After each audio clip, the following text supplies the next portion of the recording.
சிவகார்த்திகேயன் ஃபேன்ஸ்க்கெல்லாம் ஒரு மிகப்பெரிய ட்ரீட்டா சூப்பரான அப்டேட்டை ராஜ்கமல் ஃபிலிம்ஸ் ரிலீஸ் பண்ணியிருக்காங்க. சிவகார்த்திகேயன் இப்போ அமரன் படத்துல நடிச்சு முடிச்சிருக்காரு. முகுந்த் வரதராஜன் அப்படிங்கிற ராணுவ வீரரோட வாழ்க்கை வரலாறு தான் இந்த படமா எடுத்திருக்காங்க. கமலஹாசன் ப்ரொடியூஸ் பண்ணி ராஜ்குமார் பெரியசாமி டைரக்ட் பண்ற இந்த படத்துல நடிச்சிட்டு இருக்கும் போதே ஏஆர் முருகதாஸ் டைரக்ஷன்ல சிவகார்த்திகேயன் நடிச்சிட்டு இருந்தாரு. இந்த படமும் முடியிற ஸ்டேஜ்ல தான் இருக்கான். இந்த நிலையில அமரன் படம் எப்போ ரிலீஸ் ஆகும் அப்படின்னு அஃபீஷியலா அனௌன்ஸ் பண்ணியிருக்காங்க. பொதுவாகவே சிவகார்த்திகேயனோட இந்த வளர்ச்சி ரொம்பவே இன்ஸ்பைரேஷனா இருக்கு. சின்ன திரையில இருந்து வெள்ளி திரைக்கு வர சிவகார்த்திகேயன் எவ்வளவோ கஷ்டப்பட்டிருக்காரு.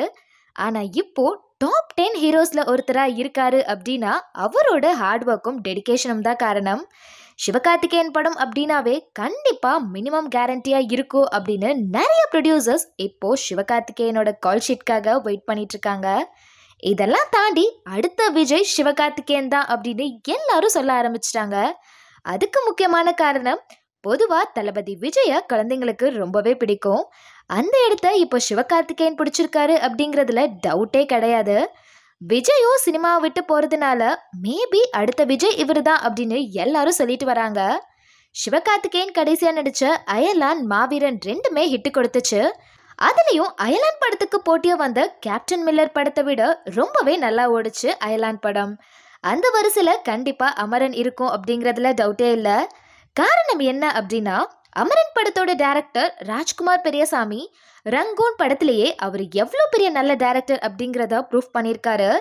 அதனால கண்டிப்பா சிவகார்த்திகேயனுக்கு அமரன் படம் ஹிட் கொடுக்கும். முகுந்த் வரதராஜனோட வாழ்க்கை வரலாறு சொல்லியிருக்க அமரன் படம் அக்டோபர் 31 அதாவது தீபாவளி அன்னைக்கு ரிலீஸ் ஆக போகுது அப்படின்னு அஃபிஷியலா அனௌன்ஸ் பண்ணியிருக்காங்க. இதுக்கு முன்னாடி வேட்டையன் படத்துக்கு போட்டியா அமரன் படம் ரிலீஸ் ஆகும் அப்படின்னு நிறைய பேச்சுவார்த்தை போயிட்டு இருந்தது. வெயிட் பண்ணி பார்க்கலாம் அமரன் படம் தீபாவளிக்கு ஒரு பெரிய ட்ரீட்டா இருக்குமா இல்லையா அப்படின்னு சொல்லிட்டு. இதை பத்தி உங்க கருத்து என்ன? படம் என்ன மாதிரி இருக்கும் அப்படின்னு உங்களோட எக்ஸ்பெக்டேஷனை மறக்காம கமெண்ட் செக்ஷன்ல கமெண்ட் பண்ணுங்க. இந்த மாதிரி சினிமா அப்டேட்ஸ் நீங்க தெரிஞ்சுக்கணும் அப்படின்னா சேனலை சப்ஸ்கிரைப் பண்ணி வச்சுக்கோங்க. Until then, bye bye from Nandini.